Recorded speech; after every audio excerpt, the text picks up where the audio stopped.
The hamstring muscle group is often a forgotten muscle group. It's something that's located at the back of our legs, the posterior part of our legs, so we don't visually see it like we do with respect to our quads at the front of the thigh. And it's a muscle group often when we do go to the gym, we don't do enough work on. We look at our quads in the mirror and we look at our pecs and whatnot in the mirror, but all our posterior stuff we tend to forget about a bit.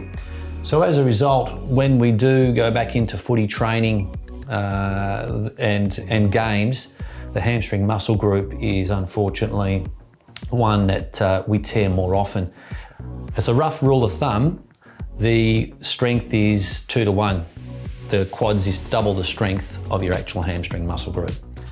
Now, the hamstring, as I was alluding to previously, it's located at the back part of our leg, and there are 3 heads of the actual hamstring muscle group. Tearing can occur in a couple of places.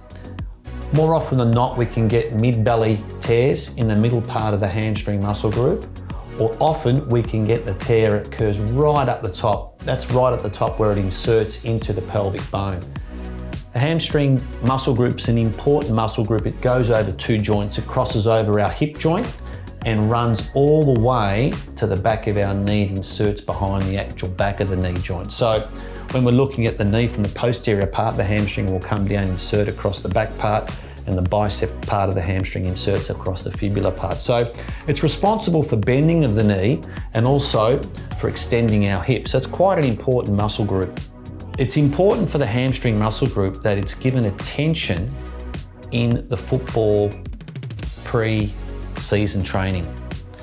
We need to think about rehabilitating its strength, its speed of the way it behaves in order for us to prevent an injury. Typically speaking, when we sustain a hamstring sprain, it can keep us out for, at best, 2 weeks, more often 3 to 4, all the way up to 6, even 12 weeks. There are 3 grades of sprains that we can do with the hamstring. We can have a grade 1, which is a minor sprain. A grade 2 is a more significant tear within the actual muscle belly or up top where I alluded to previously. And you'll often see visible bruising with that. And sometimes you'll even feel a bit of a palpable lump with a more significant tear.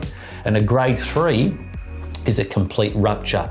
And they often do require surgery. Thankfully, we don't see a lot of them, but they can occur in the football game itself.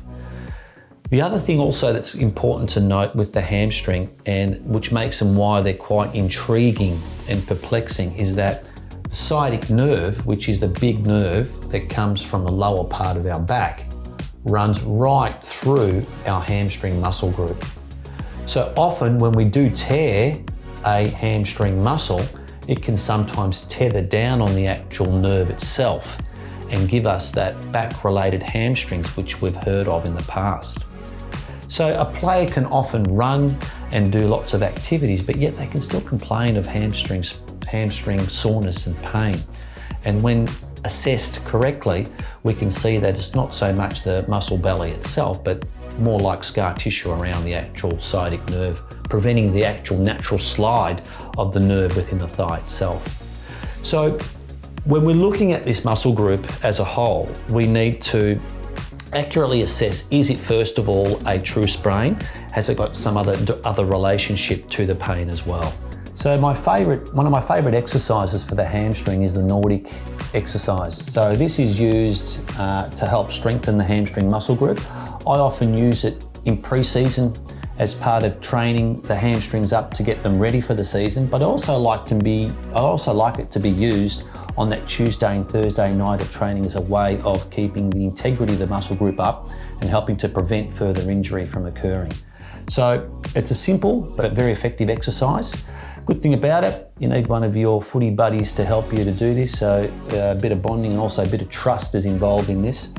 I'm going to hold down Evan's ankles. Evan's going to then keep his body straight and he's going to lever forward, and I'll tell him when to stop, and then he's going to come slowly back up again. All right, Ev, come forwards for me. Yep, bit more, stop, come back up, great.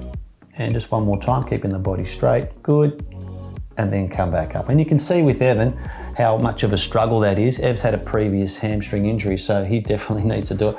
He tends to bend a bit more from the body. We'd like to keep the body even a lot more straighter to put more load through that hamstring muscle group.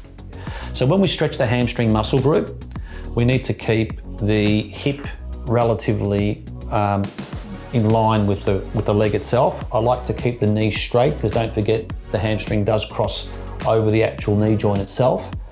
Whilst we keep the knee straight, I'm going to get Evan with both hands to reach down his actual shin. Important with any type of stretch, we never bounce on the stretches. So we go to the point of where it starts to feel that sensation behind the back of the leg, and then we'll get Evan to hold that stretch. I like my stretches to be held more along that 30-second mark and doing 10 reps.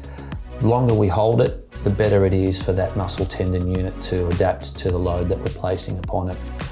If we want to add a bit of bias with respect to that sciatic nerve, then we can easily just bring the foot up to that position, and that will increase that extra sort of stretch in that hamstring region. But note that if I'm moving the foot, it's not really related to hamstring, but more that sciatic nerve, which hamstrings wraps around.